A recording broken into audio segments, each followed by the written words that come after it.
कि जहां कहीं भी एमआईएम के कैंडिडेट खड़े रहेंगे, हमने वहां की आवाम से, जनता से ये गुजारिश की है, अपील की है कि आप हमारे कैंडिडेट्स को अपना एमएलए बनाइए, और जहां पर हमारा कैंडिडेट नहीं होगा वहां पर आप केसीआर को तीसरी मर्तबा तेलंगाना को मुख्यमंत्री बनाइए। अब जब इनका जो मैनिफेस्टो आया है केसीआर साहब का, इसमें जो आया है वो सबसे बड़ी बात यह है कि अर्बन, खास तौर से अर्बन एरियाज में एक गैस का सिलेंडर 400 रुपये में मिलेगा, तो ये गरीब के लिए बहुत फायदेमंद होगा। दूसरा ये कि जो वाइट कार्ड बोलिए या जो वाइट कार्ड होल्डर्स है उनको फाइन राइस दिया जाएगा। अब जो राइस मिल रहा है वो अच्छी क्वालिटी का नहीं है, फाइन राइस मिलेगा, तो इससे गरीबों को बहुत बड़ा फायदा होगा। तीसरा उसमें जो उन्होंने कहा कि जो आसरा पेंशन है वो 3000 से शुरू होगा और 5 साल में 5000 हो जाएगा, ये बहुत बड़ा फायदा होगा उन तमाम गरीबों के लिए। और चौथा, जो पीड़ित महिला है, जो गरीब महिला है, उसके लिए वो कह रहे हैं कि 3000 रुपये का गरीब महिला को फाइनेंशियल असिस्टेंस देंगे। मैं समझता हूं कि ये बहुत बड़ा फायदेमंद होगा उन गरीब परिवार के महिलाओं के लिए। पांचवी बात वो ये कह रहे हैं कि एक इंश्योरेंस बीमा बनाएंगे। जितने वाइट कार्ड होल्डर्स हैं तेलंगाना में, जिस किसी का इंतकाल होगा उनके मौत के बाद उनको 5 लाख रुपए मिलेंगे। ये भी गरीब के लिए बहुत बड़ी फायदेमंद चीज होगी। और फिर GHMC, greater Hyderabad municipal corporation limits में उन्होंने इस मैनिफेस्टो में कहा कि 1 लाख 2 BHK के घर बनाए जाएंगे। तो जिस तरीके से हम पर जो प्रेशर है जनता का कि 2 BHK हमको मिलना चाहिए, मैं समझता हूं कि एक जेन्युइन एक डिमांड है। इससे ग्रेटर हैदराबाद म्युनिसिपल कॉरपोरेशन में इससे बहुत बड़ा गरीबों को फायदा होगा। दूसरा, माइनॉरिटी के जितने कॉलेजेस हैं, जूनियर कॉलेजेस 200 हैं, उसको डिग्री कॉलेज में तब्दील किया जाएगा। मैं समझता हूं कि माइनॉरिटीज के लिए और खास तौर से अल्पसंख्यक समाज, मुसलमान लड़के लड़कियों के लिए बहुत फायदेमंद होगा। फिर बजट, माइनॉरिटीज का बजट भी बढ़ाया जाएगा। डिसेबल्ड पेंशन जो है वो 4000 रुपये से 5 साल में 6000 रुपये हो जाएगा। तो जितना इन्होंने ऐलानात की है, हाँ, सेल्फ हेल्प ग्रुप के लिए, महिलाओं के जो सेल्फ हेल्प ग्रुप है उनकी एक अलहदा बिल्डिंग होगी, और फिर एक कमेटी उन्होंने बनाने का वादा किया है कि ओल्ड पेंशन स्कीम के ताल्लुक से।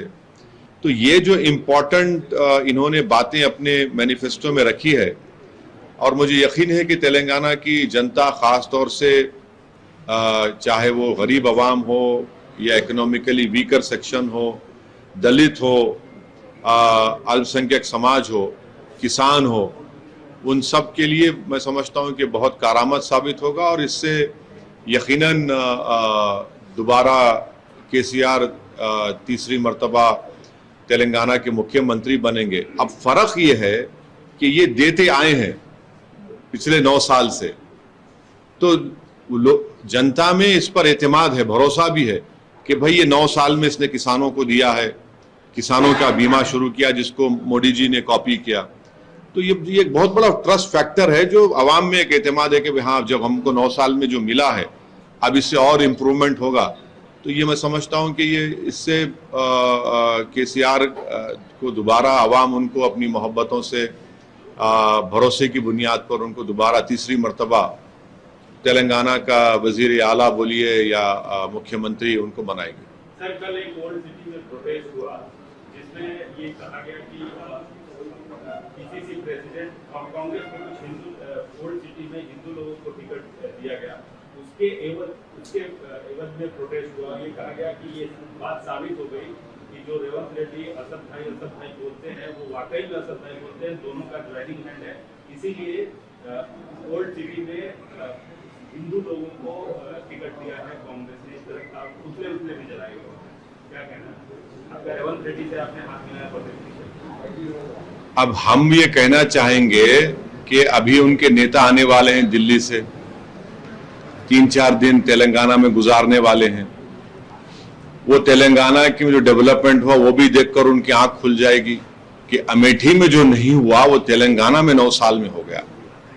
माने अमेठी में आप लोगों की 40 साल की विरासत जो आप हार गए, वहां डेवलपमेंट नहीं हुआ। कई प्रधानमंत्री थे, वो जब तेलंगाना में चलेंगे तो उनको दिखेगा कालेश्वरम का पानी, उनको दिखेंगे ब्लू ब्लू पानी के टांकियां, पाइप वाटर, डेवलपमेंट दिखेगा।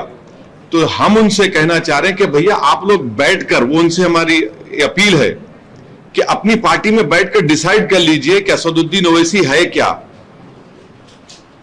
एक तरफ कांग्रेस बोलती ये ओवैसी मिला हुआ है, बी टीम, और अमित शाह जब आते वो बोलते स्टीयरिंग मेरे हाथ में है।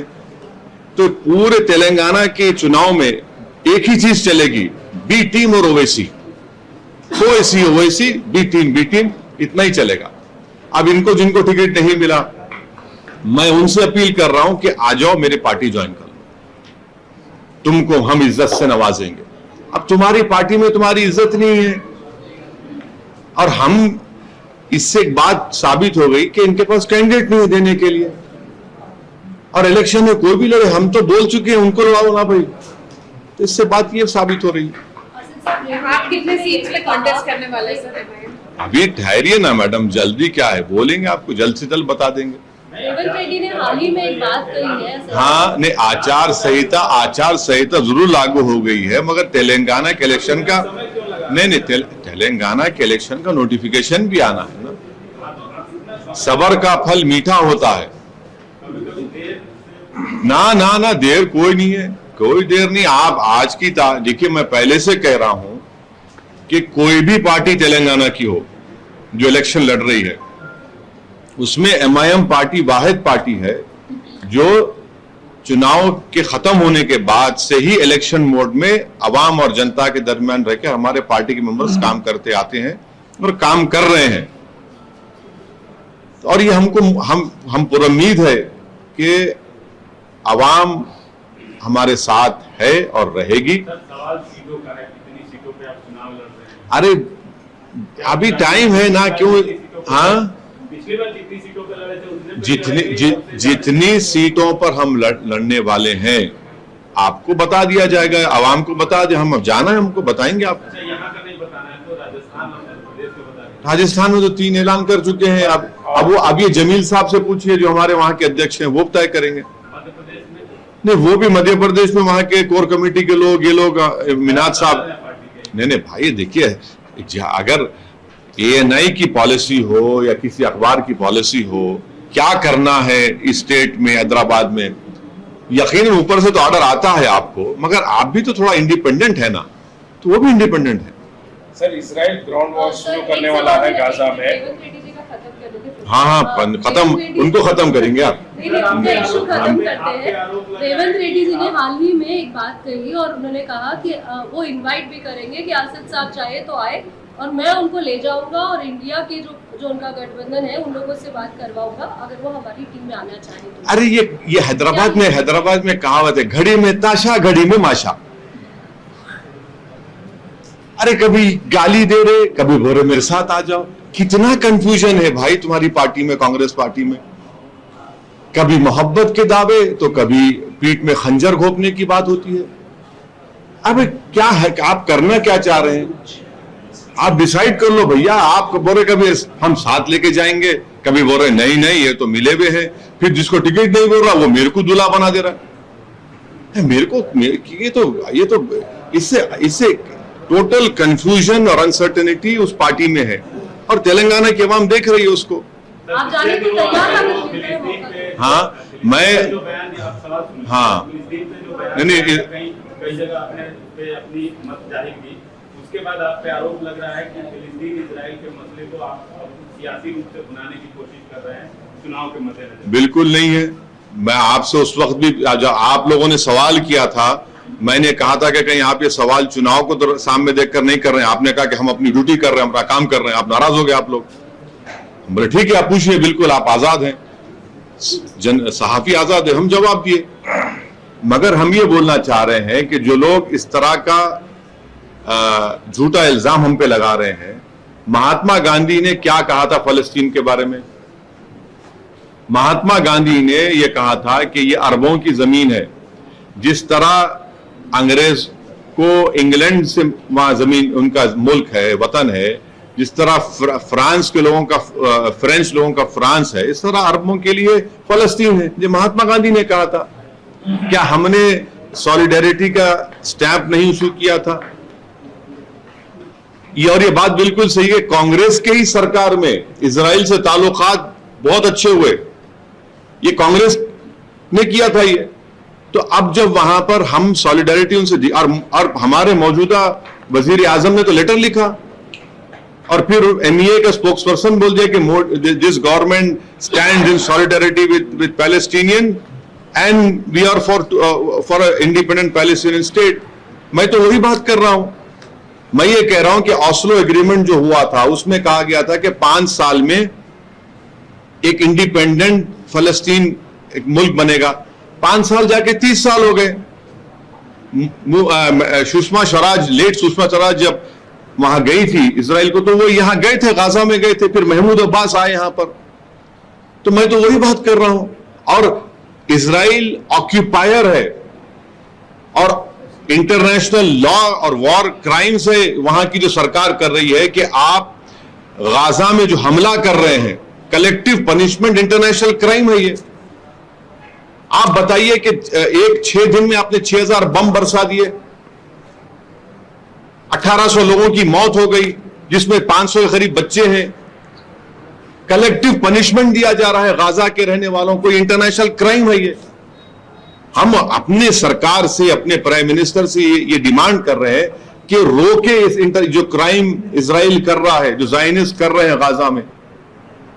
आप उनको, वो तो ओपन एयर प्रिजन है, गाजा 16 साल से ओपन एयर प्रिजन है। वायलेंस की हम कंडेम उस पहले भी किए, आज भी कर रहे हैं, मगर आप कैसे कलेक्टिव पनिशमेंट दे रहे हैं पूरे गाजा के लोगों को? आप पूरे उसको खाली करना चाह रहे हैं। आप कह रहे हैं कि भाई आप नॉर्थ से निकलकर साउथ में चले जाओ या इजिप्ट के डेजर्ट में चले जाओ। ये कैसे होगा? और इसका इंपैक्ट क्या होगा उस पूरे एरिया में, जिसको हम इंडियंस बोलते हैं वेस्ट एशिया? उसमें क्या इंपैक्ट पड़ेगा बताइए? हमारा तेल आता है वहां से, हमारे भारत के लोग इन तमाम अतराफ के कंट्रीज में काम करते हैं। तो यही हम कह रहे हैं। इसको चुनाव का मुद्दा कहां है ये? सर रोकने की तो दूर की बात है, मगर अभी तो ग्राउंड वॉर शुरू करने वाला है इजराइल बोल के। ये इजराइल जो गाजा में और वेस्ट बैंक में, ये इजराइल ऑक्यूपायर है, ये ऑक्यूपाइड टेरिटरीज है, और इंटरनेशनल लॉ के तहत ये जो कर रहे हैं, कलेक्टिव पनिशमेंट जो दे रहे हैं गाजा की जनता को, वो वॉर क्राइम है, वो कलेक्टिव पनिशमेंट वॉर क्राइम है। आप उन पे मार रहे हैं उन लोगों को, उनका पानी बंद कर दिए, उनका इलेक्ट्रिसिटी बंद कर दिए, उनके अस्पतालों में दवाएं, ऑक्सीजन छोड़ी दवाएं नहीं है, बच्चे मर रहे हैं। आप कलेक्टिव पनिशमेंट गाजा की जनता को दे रहे हैं, 22 लाख की जनता को, और सारी दुनिया खामोश बैठी हुई है। सारी दुनिया खामोश बैठी हुई है। कैसे खामोश बैठ रहे हैं आप? वो ऑक्यूपाइड टेरिटरीज है। कितने साल से ऑक्यूपाइड टेरिटरीज है मालूम आपको? 80-85 साल से उस जगह पर ऑक्यूपाइड टेरिटरीज है। वो कैसा रह रहे हैं, कभी अंदाजा भी करिए आप उन लोगों को। उनके बच्चों को वीजा मिलता, बाहर नहीं जा सकते। काम करना है तो उनको, अरे भाई कोविड के दरमियान में जो रिस्ट्रिक्शंस इंडिया में थे, उससे ज्यादा रिस्ट्रिक्शन 16 साल से गाजा में है। 16 साल से गाजा में है, तो कौन से इंसानियत के मजारे किए जा रहे हैं? दुनिया देख नहीं रही है कि मासूम बच्चे बिल्डिंगें गिर रही हैं, उसमें मर रहे हैं। अस्पताल का डॉक्टर रो रहा है कि इलाज करने का देखता है कि अपनी मां और बाप उसके मरे हुए हैं वहां पर। तो ये तो इंसानियत का मसला है। हम तो हमारे प्राइम मिनिस्टर से ये बोलना चाहेंगे कि आप इसको रुकाइए, आप इसको रुकाइए, ये गलत हो रहा है। हाँ, गुलाबी गाड़ी का स्टीयरिंग हरा है। गुलाबी गाड़ी का स्टीयरिंग हरा। नहीं, मेरी गाड़ी अलग है, मेरी गाड़ी माशाल्लाह से अच्छी है, उनकी गाड़ी उनकी मुबारक, मगर पंजा कौन पकड़ा हुआ है? आरएसएस वाला पंजा पकड़ा हुआ है, बीजेपी से आने वाला पंजा पकड़ा हुआ है। ये बात सोचने की है। सर सर गाजा के बारे में बोल रहे हैं, लेकिन जिस प्रकार से हमास ने अटैक किया, जो भी वायलेंस हो रहा है हम उसका कंडेम करते, तो हमास का नाम वो हर एक को कंडेम करते। आपको नाम से आप बोली नेतन्याहू वॉर क्रिमिनल है, बोल सकते आपका चैनल? क्यों आप लोग ज़ायनिज्म को सपोर्ट कर रहे? क्यों आप लोग जो 16 साल से वहां पे आप लोग बोल रहे थे अपने टीवी चैनल पे, आपका एंकर बोल रहा है कि जो इजराइल की सरकार कर रही है वो वॉर क्राइम है? बोलिए ना आप लोग नहीं बोल पा रहे हैं। आप लोग सिर्फ जो मर रहा है उसको आप दिखा रहे हैं कि वो बुरा है, जिसके बच्चे मर रहे हैं आप दिखा रहे हैं कि वो बुरा है, जिसके पीने का पानी बंद हो गया, जिसको गैस नहीं है, इलेक्ट्रिसिटी नहीं, आप उसको बोल रहे हैं कि अच्छा हो रहा है। आपके टीवी के एंकर्स को बोलना चाहिए, इतनी मोहब्बत क्यों है आपको ऑक्यूपायर से, वहां पर जो ऑक्यूपायर इजराइल। सर संगीत सोम ने एक बात कही है कि एएमयू में जो पढ़ाया जा रहा है वो आतंकवाद वो एक काम करिए, उनको जाके अपने प्राइम मिनिस्टर को बोलना चाहिए, जाके उनके अमित शाह को जाके बोले कि सर ये क्राइम पढ़ाया जा रहा है। बोलिए, होम मिनिस्टर को बोलते क्यों नहीं आप? बोलिए ना, जो वो उनको जाके बोलिए। अरे छोड़िए ना, वो ये सब जाके बोलिए। ये इलेक्शन हार गया ना, इन इलेक्शन हार गया यूपी में, तकलीफ में होगा बेचारा, पेट में दर्द है उसको। सर शरद पवार जी भी आप जो लाइन्स बोल रहे हैं उसी लाइन्स पे बोल रहे हैं कि ये जो लैंड है वो पाकिस्तान का है। नहीं, देखिए सुनिए, ऐसा नहीं है। असदुद्दीन ओवैसी बोल रहे हैं, उन्हें बोल रहे हैं, ये इंटरनेशनल लॉ के तहत यूनाइटेड नेशंस के रेजोल्यूशंस हैं, ये ऑक्यूपाइड टेरिटरीज है, इजराइल ऑक्यूपायर है, इजराइल एग्रेसर है, इजराइल ऑपरेसर है, फलस्तीनी ऑपरेस्ड हो रहे हैं पिछले 80 साल से, ये फैक्ट है, ये इंटरनेशनल लॉ है। और अगर आप कलेक्टिव पनिशमेंट जो दे रहे हैं वो भी वॉर क्राइम है इंटरनेशनल लॉ के तहत, ये फैक्ट है। इसको आप इन्हू बोले उन्हें मत डालो, आप पढ़ते नहीं, आप लोग पढ़ के बोलो। आप प्राइम मिनिस्टर साहब पिछली बार आम तौर पे ट्वीट करके कहा है कि हम इजराइल के साथ हैं, तो आप उसके बाद एमईए का स्टेटमेंट भी आया, और ये क्यों हो रहा है? अगर ऑस्लो एग्रीमेंट जो आप बोले थे कि 5 साल में इजराइल पैलेस्टीन एक कंट्री बन जाएगा, 30 साल हो गए, क्यों नहीं बना रहे आपका इजराइल पैलेस्टाइन को? आप पैलेस्टाइन को बनाइए, सब खत्म हो जाता, वायलेंस खत्म हो जाता। आप यूक्रेन में जाते हैं, हाँ यूक्रेन में जाते हैं तो वहां पर आपको यूक्रेन में हमला हो रहा, तो आप पूरी यूक्रेन की मदद करते हथियारों से। रशिया यूक्रेन में इन्वेड करता है तो पूरे America, Britain, Europe, European union सब जाते हैं, हथियार देते हैं यूक्रेन को। क्यों देते हैं हथियार? क्योंकि रशिया ने वहां इन्वेजन किया, ऑक्यूपायर है रशिया वहां पे। तो यहां पर इजराइल 75-80 साल से ऑक्यूपायर है पैलेस्टीनियन लैंड्स का। यूक्रेन में करे तो बहुत अच्छा, और यहां पर आप बोलते नहीं है। कलेक्टिव पनिशमेंट दिया जा रहा है पैलेस्टीनियंस को, ये वॉर क्राइम है। ये वायलेंस को कोई सपोर्ट नहीं करता है, मगर अगर पैलेस्टीनियन स्टेट बन जाता तो ये सब वायलेंस होता ही नहीं था ना। ऑस्लो एग्रीमेंट हुआ, अमेरिका के प्रेसिडेंट खड़े हुए हैं, यासिर अरफात खड़े हुए हैं, इजराइल के उस वक्त के प्राइम मिनिस्टर खड़े हुए हैं, जो भी थे। अब क्या हो गया? 30 साल हो गए। तो समाजवादी पार्टी के हसन साहब ने भी बात कही है। मैं किसी पार्टी जो मेरी पार्टी के नहीं है, मैं उस पर तबसरा नहीं करूंगा। लेकिन जो उनसे पूछ लीजिए। मैं मेरी पार्टी की तरफ से मैं बोलूंगा या मेरे जो स्पोक्स पर्सन है वो बोलेंगे? नहीं, अलीगढ़ में जो कुछ नहीं वो बोलेंगे, वो बोलेंगे। नहीं, वो तो मैं बोल दिया ना, मैं बोल दिया। वो आदमी हारा हुआ है, गम में है और बकवास बक रहा है। उनको चाहिए कि जाकर अपने प्रधानमंत्री, देश के प्रधानमंत्री को बोलिए, लिख कर दीजिए। ये तो समाजवादी पार्टी के अब वो हसन साहब क्या बोले मेरे को नहीं मालूम, मैं क्यों जवाब दूंगा उनका। सर स्वामी प्रसाद मौर्य जो एसपी के लीडर है, उन्होंने कह रहे हैं कि हिंदुस्तान और पाकिस्तान बना हिंदू महासभा की डिमांड पे, जिन्ना की वजह से नहीं। इस पे आपका क्या कहना है? इस देश का पार्टीशन नहीं होना चाहिए था, गलत हुआ है। और उस वक्त जितने भी नेता थे वो सब जिम्मेदार। मेरे को अच्छी तरह याद है, अगर आप मौलाना अबुल कलाम आजाद की किताब पढ़ेंगे, इंडिया विंस फ्रीडम, पढ़िए, उसमें मौलाना आजाद खून के आंसू हुए, कांग्रेस के बड़े बड़े नेताओं के पास गए कि देश का विभाजन नहीं होना चाहिए, मौलाना आजाद ने कहा था। अगर इंडिया की तरफ से बुलावा आता जिस तरह से रेवंत जी ने बोला, तो क्या आप जाने के लिए तैयार हैं? मतलब आपकी तरफ से क्या राय है? अरे मैडम देखिए, ये क्या मैं एक इतना बेचैन और बेताब हूं कि आप मेरे को गाली भी देंगे, मेरे को क्या क्या नहीं बोलते ये लोग।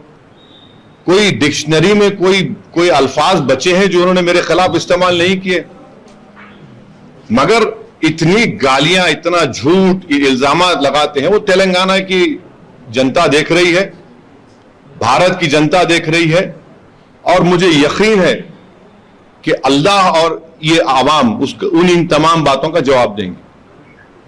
पहले तो आप बोलते कि मैं ये वो ऐसा बोलते, फिर आप ये कितना इससे एक बात मालूम हो रही कि तेलंगाना में कांग्रेस पार्टी में अटर कंफ्यूजन है, अटर कंफ्यूजन है। सर, जो 6 डिक्लेरेशन है कांग्रेस के, वो डिक्लेरेशंस को आपके जो सपोर्ट अलाइ पार्टी है, वो कविता जी कहते हैं कि वो टिश्यू पेपर है। फिर मैं आपको बोल रहा हूं कि मैं अपनी पार्टी के बारे में बोल सकता हूं, दूसरे पार्टी के जिम्मेदार अगर बोल रहे हैं तो वो मुझसे ज्यादा काबिल हैं, वो समझा सकेंगे आपको। Sir, you're talking about, you just said a statement, you're saying that this country's partition shouldn't have happened. It's a fault of the leaders who are supporting this. Do you think there could have been a drastic change if the partition had not happened? See, historically this was one country. Unfortunately, it was divided. It should not have happened. This is what I can say. But if you want arrange a debate, I'll tell you who's responsible. Who's responsible for the division of this country? One should read the book written by Maulana Abul Kalam Azad, India Wins Freedom, and see with what pain he has written in that book, and who's responsible, how he went from one leader of Congress to another leader of Congress to third and fourth leaders, pleading with them, don't accept this proposal of partition. It is not me, it is Maulana Azad. It is all the Islamic scholars of that time who opposed the two-nation theory. They were also very heartbroken. Whom do you think, sir, who are responsible? Well, it's a long story. It will take, I cannot give a one-line answer for a historical mistake that was committed at that time. Sir, what would you like to state on Congress manifesto? Yesterday, BRS manifesto released, you have supported it. No, see, the question is, you have a government of TRS or a BRS now for last 9 years. They have delivered on certain promises which they had made to the people of Telangana. Number one, we don't have a problem of electricity. Clean drinking pipe water is available. The lakhs and lakhs of acres of land has been irrigated. We are producing rice as equal to Punjab also now. Second highest fish producer.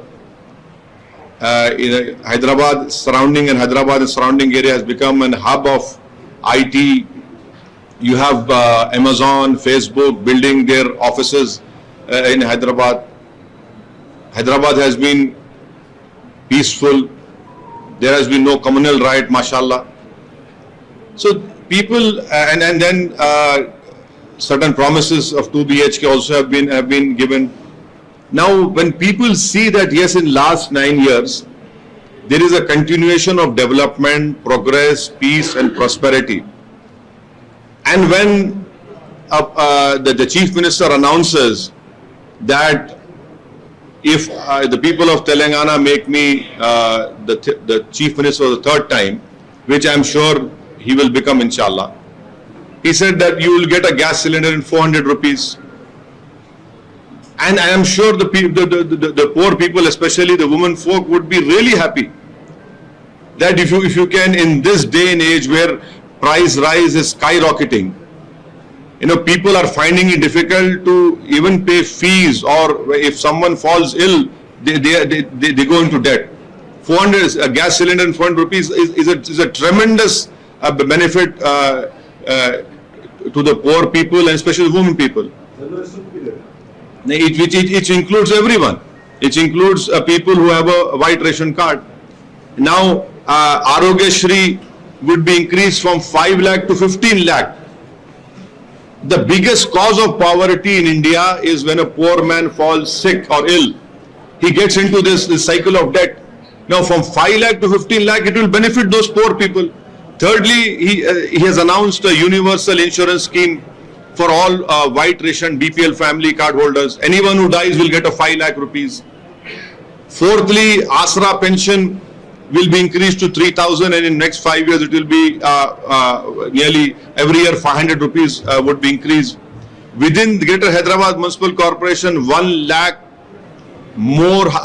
houses will be constructed. And I'm telling you, the amount of pressure on elected representative of Hyderabad is so much for this 2 BHK housing scheme.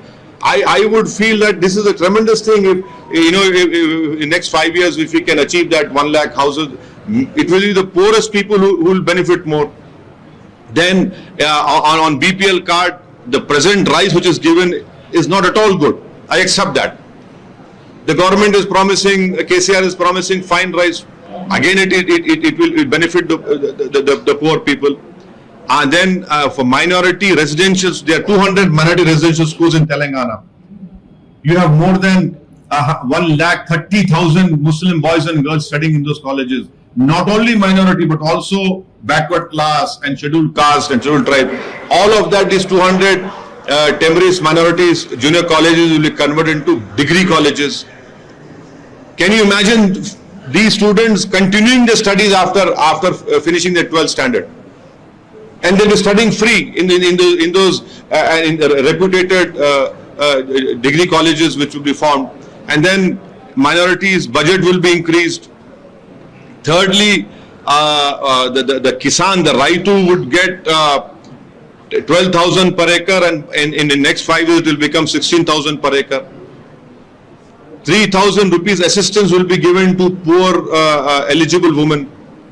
I sit in this office of mine, and not a day passes where I meet more than at least every day 20 to 30 women coming in and saying, "This sir, please help us."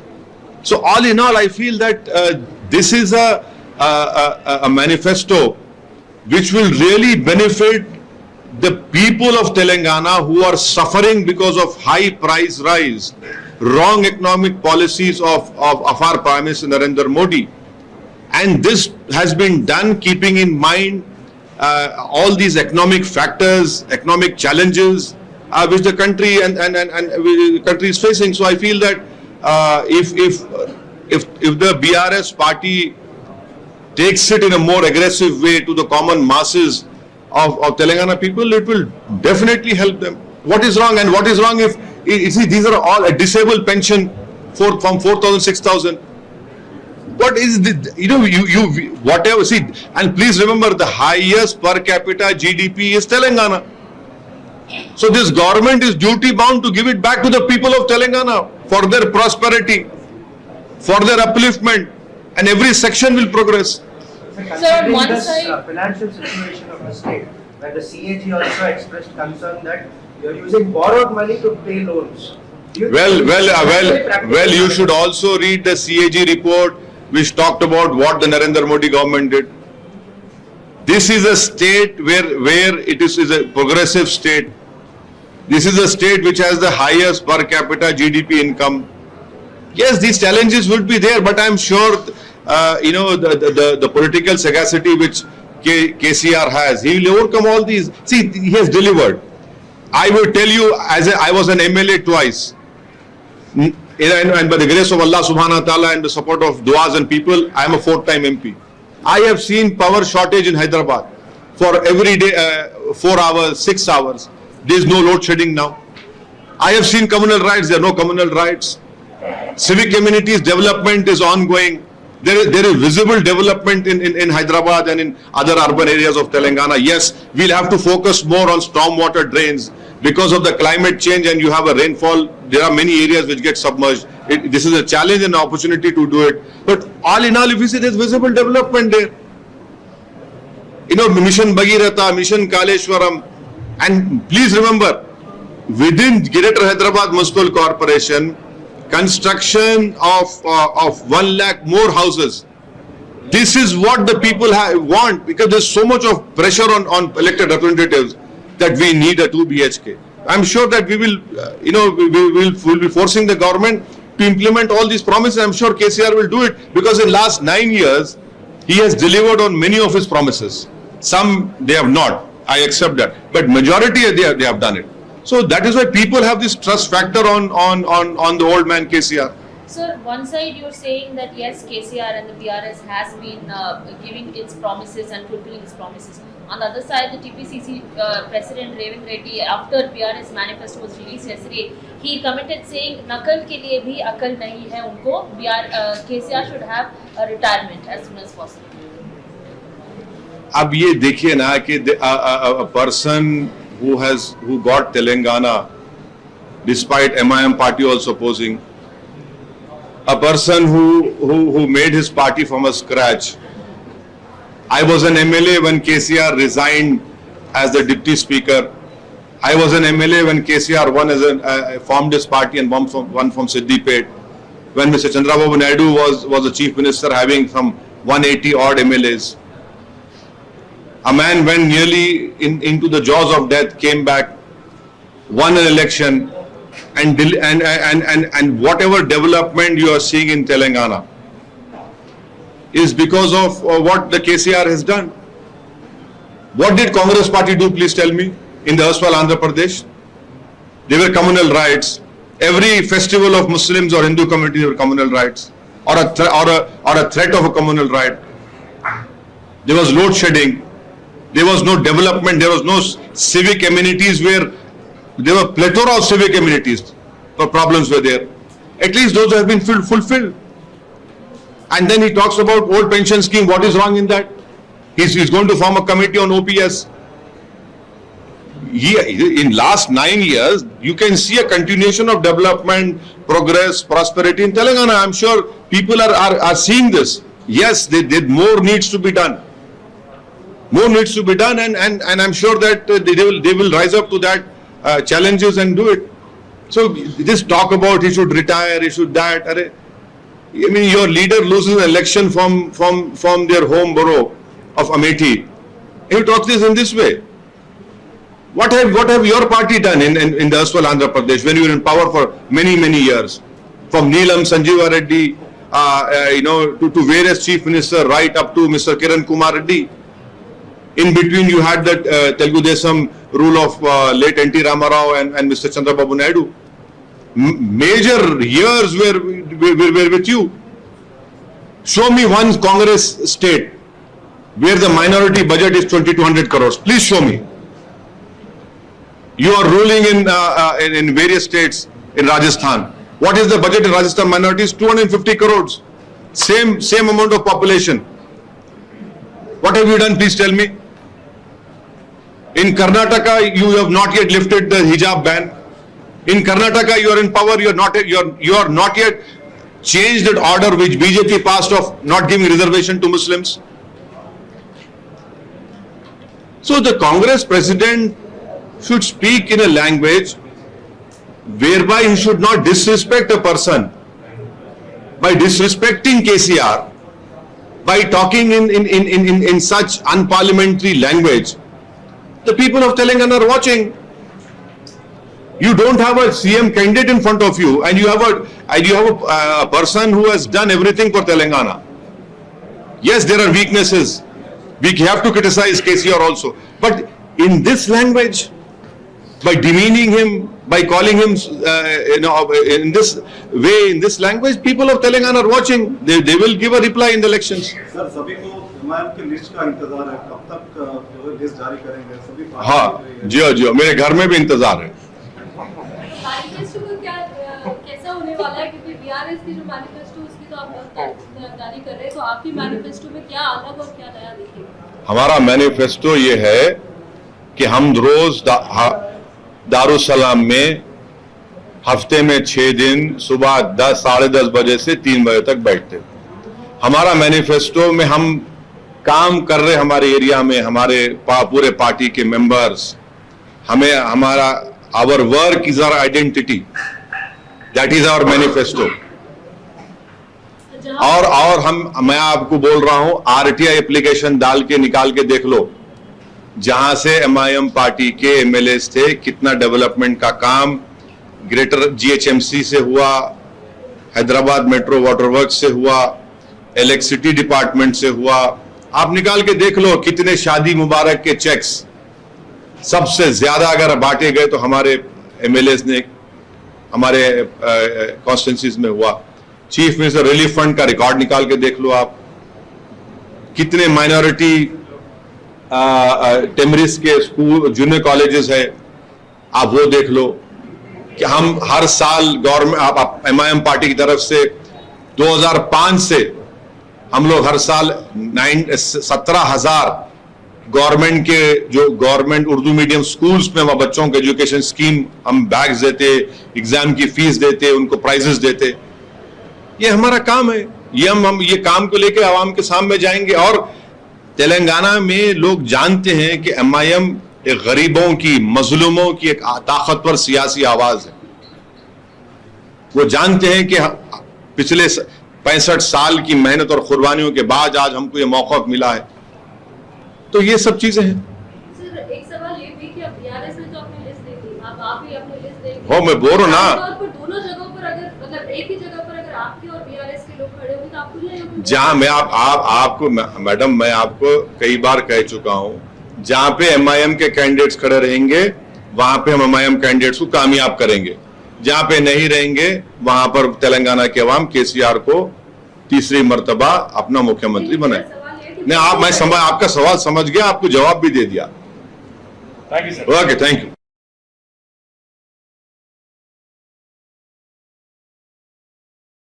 कल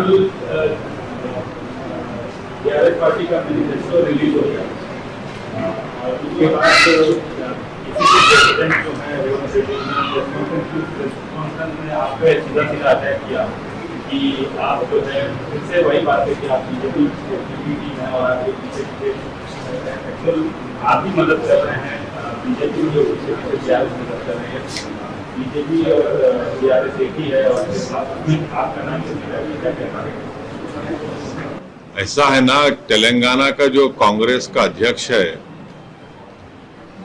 उनके leader Rahul Gandhi ने उनको इसलिए अध्यक्ष बनाया तेलंगाना का क्योंकि वो बीजेपी आरएसएस से आए थे। तो राहुल गांधी ये चाहते हैं कि एक दरवाजा खुला रहे, अगर कभी बुरा वक्त आ जाए